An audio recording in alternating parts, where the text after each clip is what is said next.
Coming up, riding the waves to new heights in England. The uniqueness and beauty of Lake Tahoe is today's traveling around destination. Technological advances that keep vision in focus. All this and more is next on Time for Living.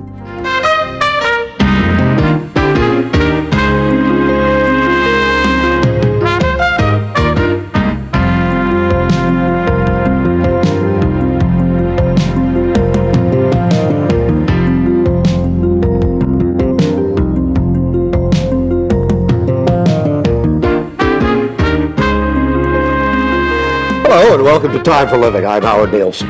And I'm Janet Jagalian. Today we have a special treat as we take a look at a page out of radio and television history and take a close look at some historical pages that may be worth some money. I'll talk with the man whose weekly introduction became as popular as the show he promoted. Fred Foy, the voice of the Lone Ranger radio and television series, will join me for a look back at those golden days of entertainment.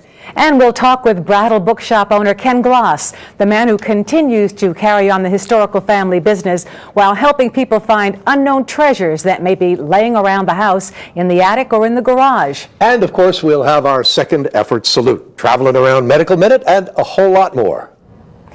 We'll start with the owner of one of America's oldest and best-known antiquarian bookstores, the Brattle Bookshop. Taking over when his father, George Gloss, passed away, Kenneth Gloss continued to run the old but valuable business.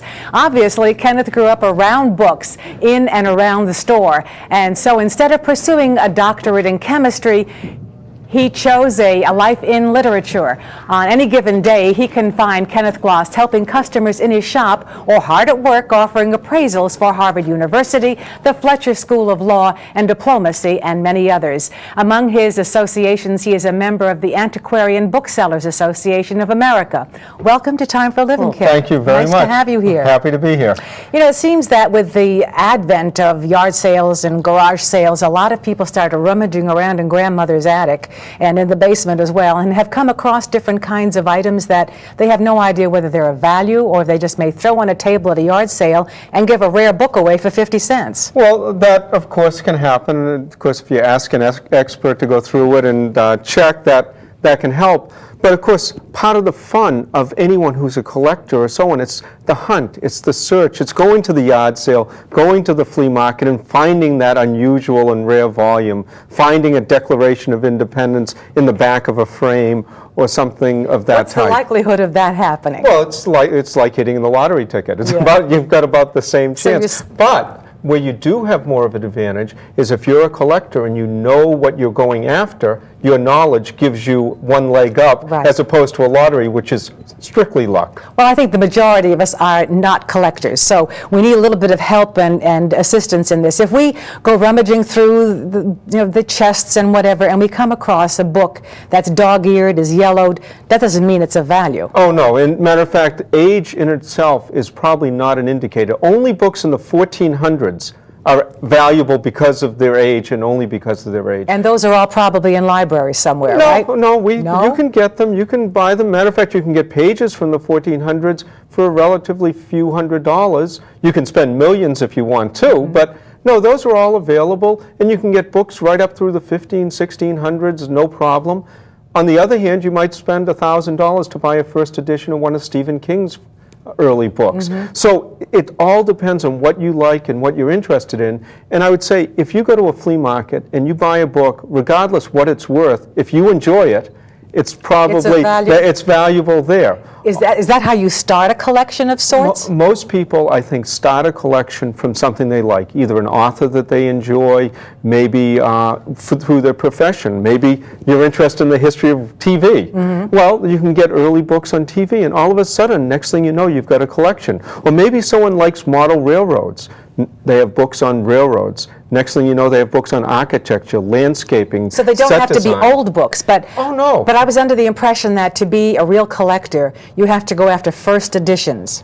But first editions, if an author is writing right now, still alive, still publishing, when a book comes out, it's a first edition. So you can pick them up new first editions. So even if there's no second edition, or even if you can afford the first edition, why, and there is a second edition, why is the first edition so valuable? Well, it depends on what the book is. Matter of fact, most first editions never come out in a second edition, probably never should have come out in a first edition. Nobody wants them or cares about them. I'm confused. But if it's a book where an author or a person that has some significance, either historically, literarily, scientifically, for some other reason they've become important, then usually their first editions are sought after, mainly because people feel the first edition is the one closest to the publisher, closest to the author, closest to the one that they actually worked on. And it's also part of just that's what's become collected acceptable. Is the same sort of thing true of prints or some illustrations in books? A lot of times with prints and illustrations, absolutely, particularly in that case, because a lot of times when they print books or illustrations, as they print more and more and more, the plate that they're printing them from wears down a little. So the early editions are sharper, better done, which is also a reason why the earlier or first edition. If a person comes across a book, Ken, how do they know it's of value? Do they have to call someone like you? I would say that's probably the easiest way. There are all sorts of reference books they can look at. There's all sorts of research material. But unless you know which one to look for, it can take forever. And usually, if you have someone in the used and rare book business, they're in it because they love it. They enjoy it. Matter of fact, when you ask them a question, the problem isn't getting an answer. It's getting them to stop answering. And so if you go to a person first, and then if someone wants to double check, I can say, well, look, this is worth this much, but go check here, go check there, and I can cut through all the extra time and effort. And I do that all the time. You brought some books with you. I'd love to see some of the things that you have here, because some look like they were out of my bookcases, and others look as though they're a lot older. So I really don't know, what these are worth. I brought down a whole group of things. Well, here's one that definitely looks older. No doubt. No doubt that this one looks older. This is the Queen's Royal Cookery from 1729. And this is a cookbook from 1729. Some of the recipes in it are absolutely wonderful. And then you have... And you've tried them? Actually, a few of them are good. But then I didn't try how to bake eels the common way. I decided not to do that. I can understand. But there are whole groups of people who just collect cookbooks. There are whole historical societies, libraries of just cookbooks. And they can go anywhere from the 1400s up, where you can spend thousands of dollars. What would this one be worth? This one's worth about $300 to $500. The condition, I've shown it to a number of people, so it's a little worn. Right. Also, cookbooks tend to be worn. They do. Matter of fact, a lot of times you can even tell which what's recipes. Their favorite recipes. Exactly. Or you can a lot of times pick up very cheaply the church sale, the church bazaar cookbooks for $1, nothing special, and so on. So that's an example of an older one. Oh, here's one maybe that's a little more valuable. This is Profiles in Courage by John Kennedy, but of course the thing that really gets in this is to my old friend Dave, who is noted for his courage, not his profile, and then signed Always Sincerely John Kennedy. So something like that's worth in the thousands of dollars. Which leads me to the question, if a book has been signed by the author, does that make it of more value or less value? Depends on who the author is. So if it's not, I mean, with Kennedy, it's a value, obviously. It's obviously a value. There are some authors that are much more, sign much more readily. Matter of fact, the rare books are the one they didn't sign, and then there are some authors who absolutely won't sign. I mean, one of the prime examples of that is J.D. Salinger, who wrote Catcher in the Rye. He won't sign his books, he won't appear in public. His are incredibly rare and valuable. But had you gotten his signature, it really would have been special. It would be worth thousands of dollars because he won't sign. Other authors, though, will sign everything they do, and it's almost harder to get the ones they didn't sign. What if they're signed to you personally, as this one is, or is it better to have a generic, just a signature? That's something that you always debate one way or the other. It depends on who it is. I mean, if Kennedy signed it to Lyndon Johnson or to Jacqueline, that would be a whole lot better. Sure. If it's signed to Dave or someone like that, I always say if it's for yourself, get it signed the way you like it, you enjoy it. Let your kids worry about whether it's worth more or less. It's a toss-up, one way or the other. What about the condition of these books? You have another old book there with flowers in it. Oh, well, the condition it can be very, very important. Collecting, it can make 10, 20, 100-fold difference between a fine one. Now, this is a particularly good copy. It's from the turn of the century. It's the Wildflowers of Palestine. But what's really nice about it, when you open it up, it actually has the dried flowers. That's incredible. And so when someone went to Palestine to visit the Holy Lands at the turn of the century, they came back and this was their souvenir. They're not protected either. And this is a case where the condition is really important. Sure. Because in most times you get these type of books where you're even losing a little piece right there. Of course, they tend to fall apart. But so this is a souvenir. And then it also makes you think that, 100 years ago, someone was taking the trip to Palestine, thinking about, what they were going to do. And this is what they brought back as their remembrance to the Holy Land. What would that cost at about this $300, $350. If it wasn't in good condition, you can pick up things like this between $25 and $50, so they show up. In these libraries where they have these rare book collections, are people allowed to read those, or do they just stay behind airtight doors? Well, it depends on what the material is and so on. Usually when they're the really rare research libraries, you have to have some sort of validation, go in, and then usually the librarian will go get you the book. You sit in a room. They don't allow you to have pens, only pencils, and they sometimes even have cameras put gloves watching. on you? Sometimes, yes, right? absolutely. I would And think so. they're careful about it. They're more worried about theft and damage than anything. I also noticed that you have some pamphlets here. I didn't realize these were collectible as well. Oh, absolutely. Well, there's two here. One is a program from the 1912 World Series. One that actually the Red Sox won a World Series. How about that? But this is also nice because this 1912 is the first year that Fenway Park opened. So this is a collectible that it's had a little damage to this one. It's worth about $500. In mint condition, this is about a $3,000 collectible. Isn't that something? But it's very likely people could have those in their homes. Especially, yeah, absolutely. In this area. And if anybody, nowadays it's wonderful to go on cruises and cruise ships. I have a brochure here from one that's wonderful ship, well built, and anyone who wants to go on the Titanic. This is a brochure from the Titanic. And, when people collect, there are whole societies of Titanic historians. Yes. But there are hundreds of things that came out after the ship went down. What's really rare is the items that came out before the ship went down. Sure. So those are particularly hard, collectible. And I mean, we can go on and on, but unfortunately we can't. We're sort of out of time. But it's just sort of opened the appetite, I think, for some people to make them aware that it isn't these rare books that you have to find that can have value. You can have things, and also you can have a lot of fun collecting things that are $1, $2, $3. You don't have to spend a lot either. It's every subject, field, area that you can possibly think of. There's interest in it. The price fits everyone's pocket. Absolutely. Ken, thank you very much. Well, thank you. Wonderful to talk about all of this. When we come back, Howard Nielsen will be joined by a face you may not know, but a voice that needs no introduction, so stay with us.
Oh, back about 3 or 4 inches. Is that good there? Okay. Okay. I guess they're lining you up with that. Oh, all right. Okay.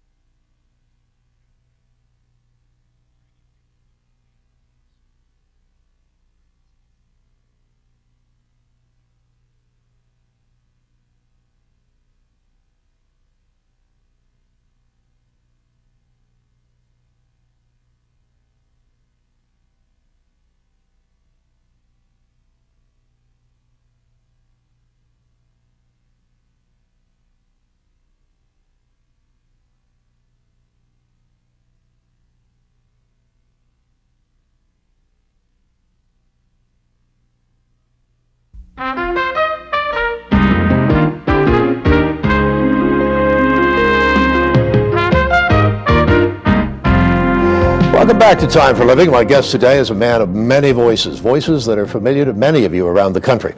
In the late 40s and early 50s, he was the well-known radio voice that was regularly heard on episodes of The Green Hornet, Sergeant Preston, and The Lone Ranger. Later, he would travel to New York, where his next 20 years would be spent as a staff announcer and documentary voice for ABC television, 7 years of which were as the announcer for the Dick Cavett television show. But he is best known for his role as the voice on both radio and television, introducing the masked man on the white horse who was always joined by his faithful Native American companion, Tonto. Our guest is Fred Foy. Fred, thanks for joining us. It's my pleasure to be here. Thank you. We were just talking about the last time that you've been in a television studio. Right. 10 years ago, to be exact. That was at ABC. At ABC, right. Yeah. Well, those of my generation remember you very well because I spent many a night with my head under the blanket with the radio turned very low so my parents couldn't hear it. Right. We have these fond memories of those radio days. What is it about radio and that period in radio that creates such this warmth of nostalgia? Well, you know, it was a time when your imagination was put into force, of course. And what a wonderful time. I remember growing up listening to The Lone Ranger, never having any idea I would be associated with the show. And you could just relax, close your eyes, lie back, and paint your own pictures in your mind. Today we have help. and when they said that the woman was the most beautiful woman in the world, she was, in your mind, the most beautiful. Now we're just presented with a woman who may not be our vision of it. Is it more akin to reading, where you must have that sort of active participation rather than television, where you just sort of really? Yes, it is. It's like reading a novel, except it's being read to you, or the drama is being presented to you, and you're evolving your own scenes in your mind. I remember the one major I think that most people dealt with was the fact that they would listen to these, the Lone Ranger, the Green Hornet, or whatever, and create the picture of this hero in their mind. And then, of course, sometimes when they met the gentleman or lady who was playing this leading role, they could be disappointed because the voice created an entirely different picture. However, and that's why I mentioned it, Brace Beamer, who was radio's Lone Ranger, would have disappointed no one. He fit the role to a T. He was a marvelous horseman. He had a ranch outside of Detroit in Oxford, Michigan. He kept Silver and Scout out at the ranch, and he bred horses. He rode well. He handled 6 guns and whatever. He was the epitome of the Lone Ranger. How did he get to be the Lone Ranger? He was the announcer and narrator on the show when Earl Grosser, an actor, was playing the role of the Lone Ranger, and Earl on a Saturday evening was involved in an automobile accident and was killed. And you can imagine the panic that must have erupted in the production people when they decided the show is going on Monday. What are we going to do? Well, what they did, which I thought was clever, the writers got to work and had the Lone Ranger wounded and in a coma, and so he couldn't speak for a couple of weeks. Finally, one word would come out. So they made this voice transition, and it was Brace Beamer, who had been the announcer-narrator, who took over the role and then carried it right until the show finally bowed to television and went off as a radio drama. One of the things that always intrigued me was the opening of all of these shows with, out of the fog into the night comes Bulldog Drummond, or the Lone Ranger. I think we have a cassette here that we can hear you doing your thing as the opening of the Lone Ranger. The Lone Ranger.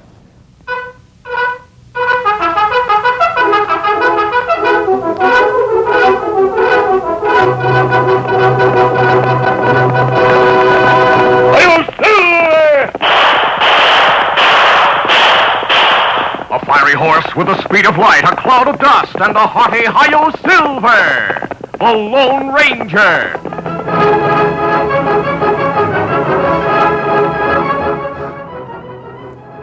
I can remember how every time I'd hear that, I'd get all excited and couldn't wait for the story to begin. and those were wonderful times. I also remember one little piece of trivia about all of this, because you were both the Green Hornet, involved with the Green Hornet and with the Lone Ranger. Do you know who the Green Hornet's grandfather was?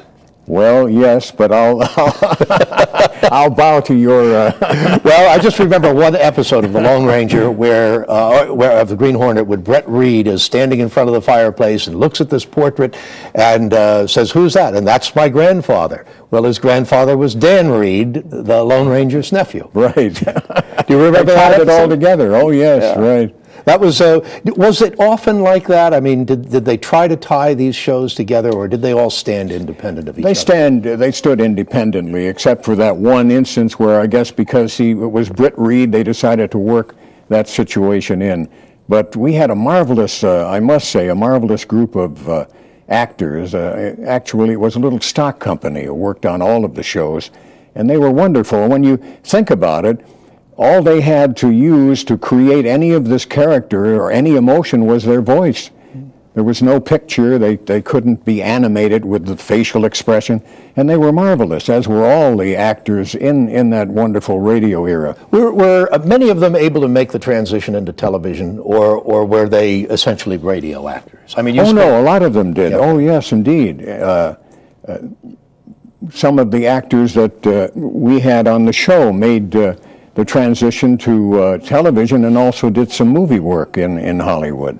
Well, what about the Lone Ranger? We saw an entirely different Lone Ranger once television. Yes, of course. Well, as years went on, of course, and Brace was part of those years, and when they finally decided on the television series, they tested him, but of course Brace did not look as the young gentleman with the mask. So they settled after a while on Clayton Moore, who played the role on the television series. And many people think that I, worked with Clayton and worked with Jay Silverheels. Never met them, never met Jay, because he passed away before I had an opportunity to be in Hollywood at the time. And all of the material we recorded in the studios in Detroit. It was shipped out to the coast. They transferred it to the track. So you never got to shake hands with them? Never got to meet them? Finally, after, believe it or not, the Ranger went on the air in 1933. In 1993, it was the 60th anniversary of the show, and they had a marvelous gathering out at Lone Pine, California, and that's where I first met Clayton Moore and had a wonderful time with the gentleman. Well, as a listener, those were wonderful years, and there must have been wonderful years as a participant. The best. Thanks a lot for joining us. Well, thank you. My pleasure. And when Time for Living continues, a second effort salute to the sea vets making a splash in England. Stay with us.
Welcome back. As we get older, some of us do things we only dreamed of when we were younger. And because of work, family, and other life responsibilities, we never seem to have time for good old recreation. But once the children are grown and we transition into retirement, we seem to have more than enough time. And while some of the things we dreamed of may appear to be appropriate only for our youthful years, we found one group that's blowing caution to the wind.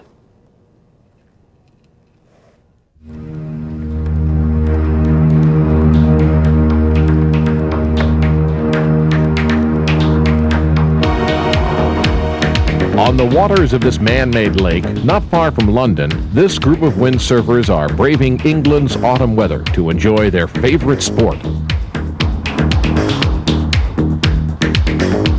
It may be thought of as a young person's game, but many of these windsurfers are long retired and have hit on an imaginative way to keep fit.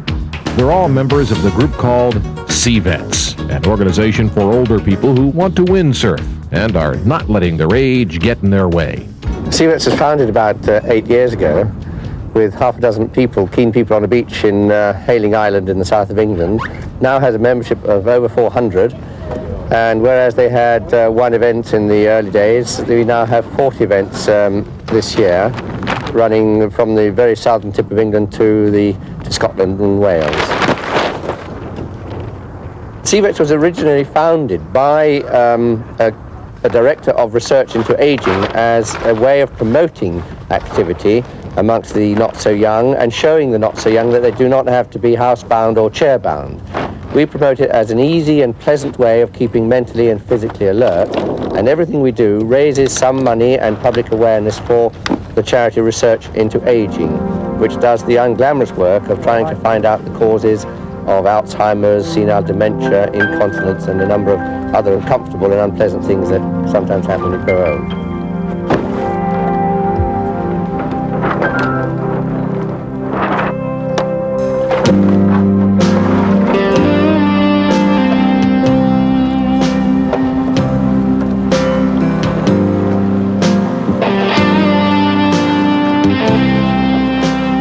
Our eldest members are two gentlemen of 81 and 82 respectively, and our eldest lady is going to be 70 this year.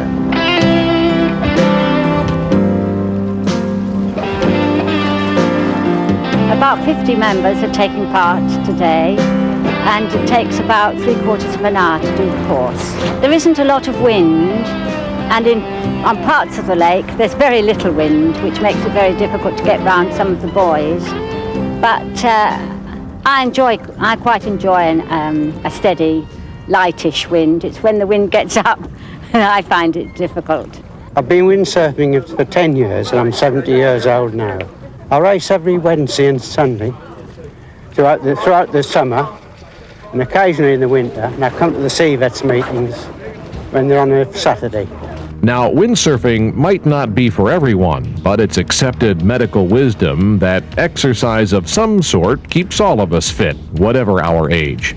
But you don't have to tell the Sea Vets that. They prove it every day. I'm Rod Fritz. Time for living. Well, if that doesn't motivate you to get active, I don't know what will. At least there are no sharks out there. No. Now, if you want to suggest somebody for our Second Effort Salute segment, then please write to us at Time for Living, care of Second Effort Salute, Post Office Box 8452, Boston, Massachusetts, 02114. Or you can leave your suggestion on our voicemail by calling 800-232-7213 or fax us at 617-329-1774. We'd love to hear from you. Now, when we come back, whether you're indoors or outdoors, Lake Tahoe has it all. Our traveling around destination is next, so pack your bags.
Welcome back to Time for Living. When you think of travel spots, chances are you consider the activities you can participate in while you're there at your destination. Unfortunately, many destinations' attractions are either indoors or outdoors, but today our traveling around destination takes us to the dual beauty of Lake Tahoe. Ladies and gentlemen, please welcome Larry, Steve, and Rudy, the Catlin Brothers.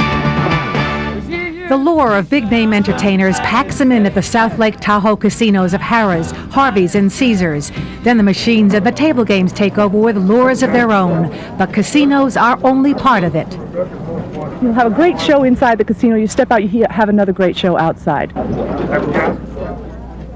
Lake Tahoe is unique among all of the world's gambling destinations because here, when you want to give your slot arm a rest or cash in your chips and step outside for a breath of fresh air, you'll see then what makes Lake Tahoe a very special place. It's better than I expected it. It's a gorgeous place. Naturalist John Muir said God always seems to be doing his best here. Mark Twain said Lake Tahoe, only one to a world. If you have any doubts as to just how beautiful Lake Tahoe is, come and see it for yourself. Stand here next to Eagle Falls above Emerald Bay, and you'll be enjoying what is one of the most beautiful sights on earth. But like so many of our national natural treasures, we've nearly loved it to death. At the turn of the century, Lake Tahoe was the exclusive vacation hideaway for wealthy San Franciscans. Many of their estates have been donated to the Park Service and are open to the public. In the 40s and 50s, the rest of us found our way here, building cabins and casinos, motels and attractions. By the 60s, Tahoe's health was in trouble. Air and water quality suffered from overdevelopment and too much traffic. By the 70s, pressure was brought on by environmentalists. A building moratorium and a long-range plan went into effect. Today, things are improving. The lake's clarity is said to be 99.7%. There can be no new casinos built. Much of the traffic is to be rerouted, and within 3 years, many of the old unsightly motels will be gone, replaced by 2 large hotels, thereby creating more open space and public parkland. Lori Armstrong is with the Lake Tahoe Visitors Authority. Everyone is very concerned about keeping the environment clean and beautiful, not only because it supports our economy. If it weren't beautiful there, people wouldn't come to visit, but also because, as I say, we don't get another chance with it. If we mess up Tahoe, we've messed up good. There are 2 reasons why Lake Tahoe is so popular. 1 is the natural environment. 2 is the man-made, in the form of casinos. Lake Tahoe's South Shore is where most of the action is. The casinos are in a head-to-head competition with the natural environment. They want to keep you indoors, playing the machines and the tables, and that can be to your advantage because to keep you inside, they'll give you a $4.99 prime rib dinner at the Nugget, a $6 all-you-can-eat breakfast buffet at Harrah's, and a spectacular view during Sunday brunch from the top of Harvey's. Even the shows are inexpensive. The big-name entertainers, about $20 a ticket. The smaller cabaret shows, about $12. The lounge acts in the casino cocktail lounges are free, or they have a small cover charge. And we go. We're going. While the casinos are a big draw at Lake Tahoe, there's another reason why so many people vacation here, to head out on the lake and do a little fishing. I think it's the best secret of the West. Well now, the secret's out, and if you're willing to get up and get out before the sun, you will catch fish. That's quite a hat you have on there. Is that going to help somehow today? Yeah, that's a lucky hat, you know, given to me by my grandson. Certainly lucky for him this day, 70-year-old Mel Lukens had his limit by 10 a.m. Nowhere in the world you fish like you do here. You fish the bottom. You got to stay right on the bottom to catch these old buggers. For many, Lake Tahoe's the chance to see where Ben, Haas, and Little Joe rode herd. At the north end of the lake is Ponderosa Ranch. For $6.50, you can visit the movie set where Bonanza was filmed. They came all the way from Poland. Every Poland, every people like Bonanza. One more. Lake Tahoe is one of the best playgrounds in America. A playground for all ages, a perfect family getaway. It's recommended, though, to avoid the crowds and still enjoy great weather. Come during fall or spring. You know, I'm so glad they're preserving that beautiful vacation Wonderful. spot. Beautiful spot. Now, if you want to learn more about the places you've seen in our Traveling Around segments, you can write to us at Time for Living, care of Traveling Around, P.O. Box 8452, Boston, Massachusetts, 02114. Or you can leave your comments or questions on our voicemail by calling 800-232-7213 or fax us at 617-329-1774. We'd love to hear from you. When we come back, financial expert Steve Burke talks about long-term care and what you should be aware of. Stay with us.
Welcome back to Time for Living. As we get older, our concerns about provisions change as our needs change, and planning for the long term becomes even more important than it ever was. No matter how old you are, planning for the future early is the best way to ensure a stress-free life. However, no matter how old you are, it's never too late to plan.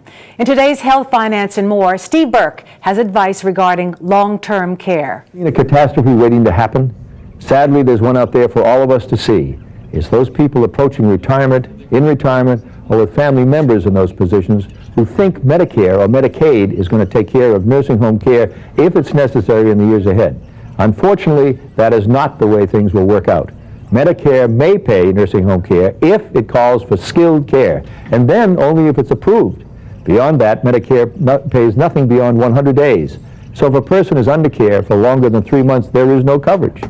The other government-connected plan, Medicaid, pays only for people who are poor enough to qualify for financial assistance from the government. Put another way, a person must spend their own money until they have little or no money left.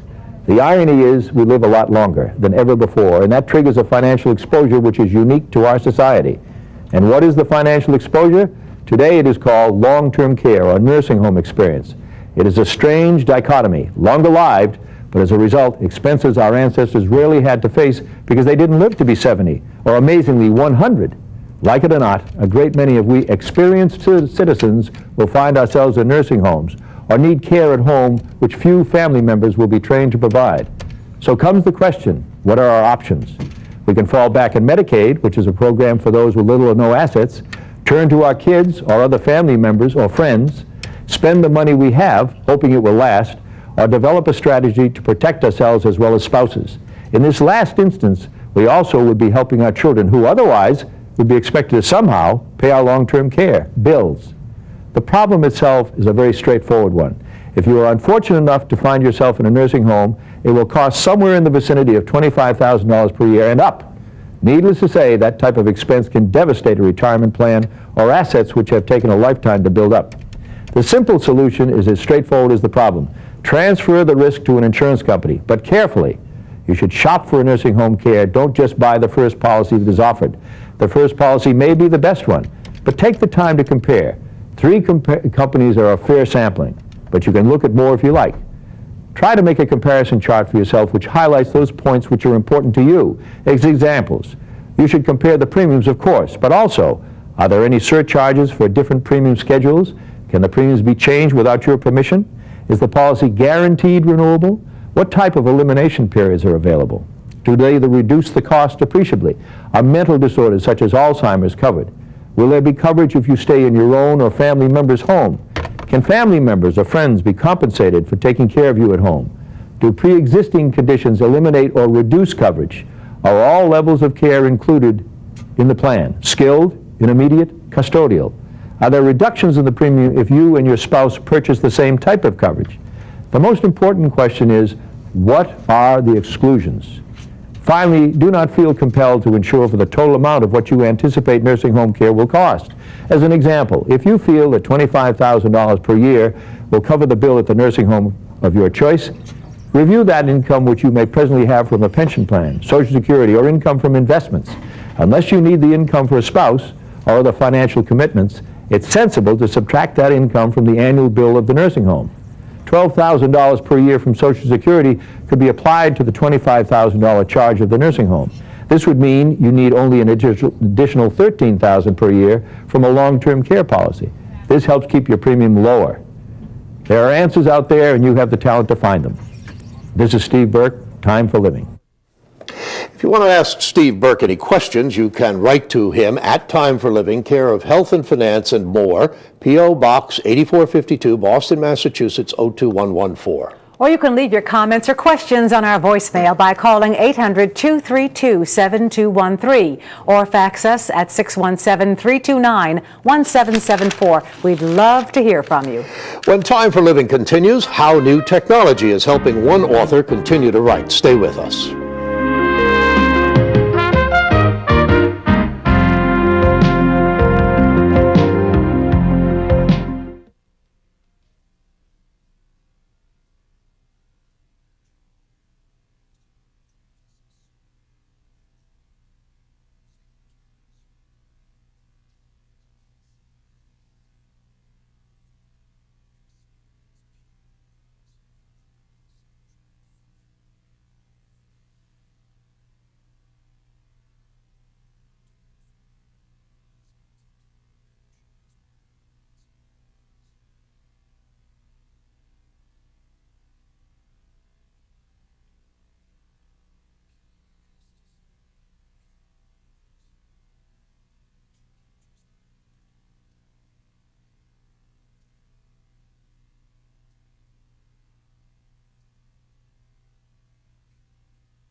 Welcome back.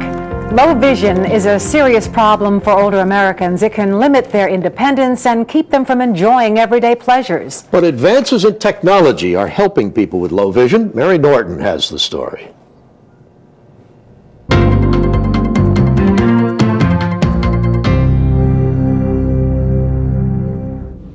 At 81 years of age, author Claiborne Davis refuses to let his vision loss affect his everyday life.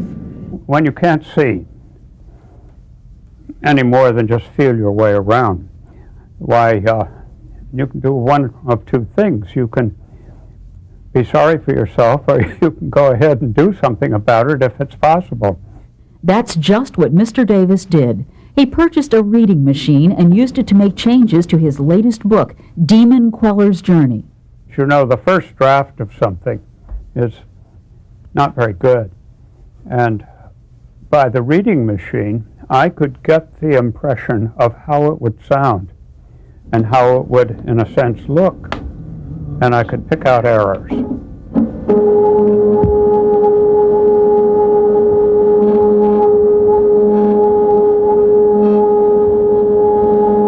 I, the master of San Pantrazio, I, along the ledge, the white cat picked her way delicately, one brief move at a...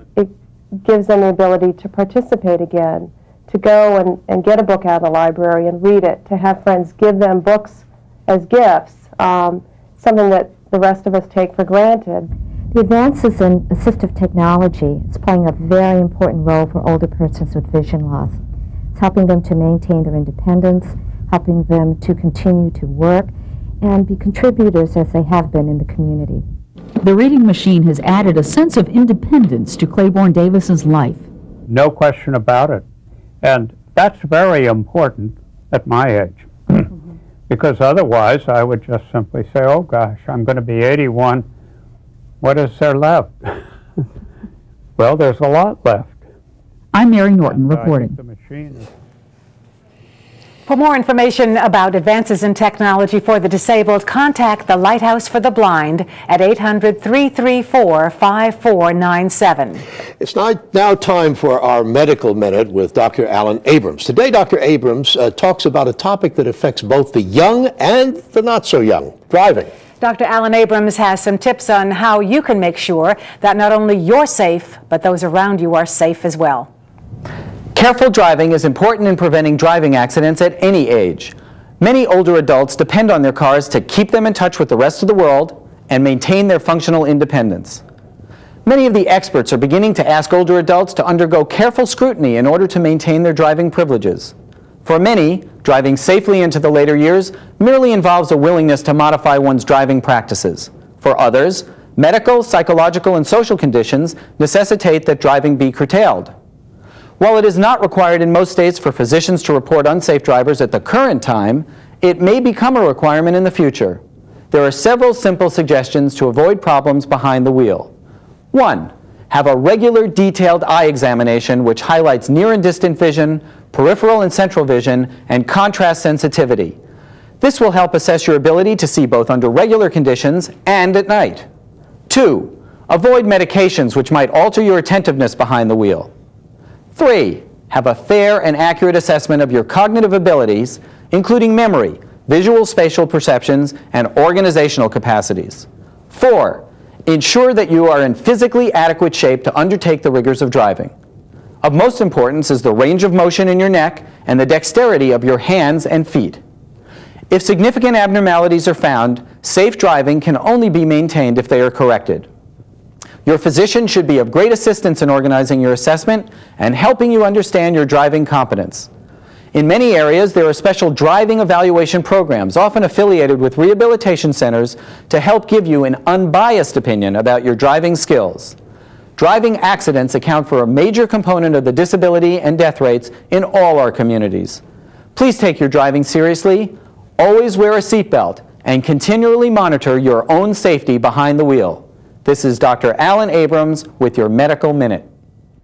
If you have any questions or comments for Dr. Alan Abrams, then write to him here at Time for Living, care of Medical Minute. P.O. Box 8452, Boston, Massachusetts, 02114. Or again, you can leave a message on our voicemail by calling 800-232-7213 or just fax your question to 617-329-1774.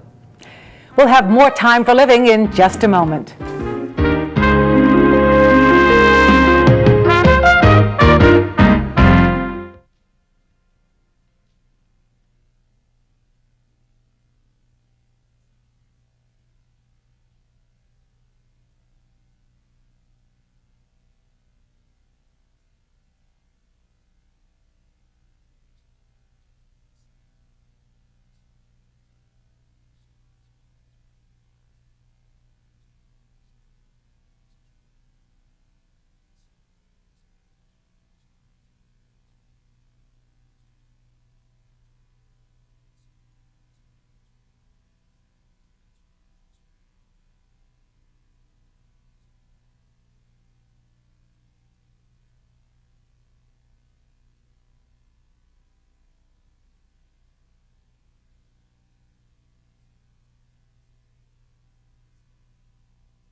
I sure am going to.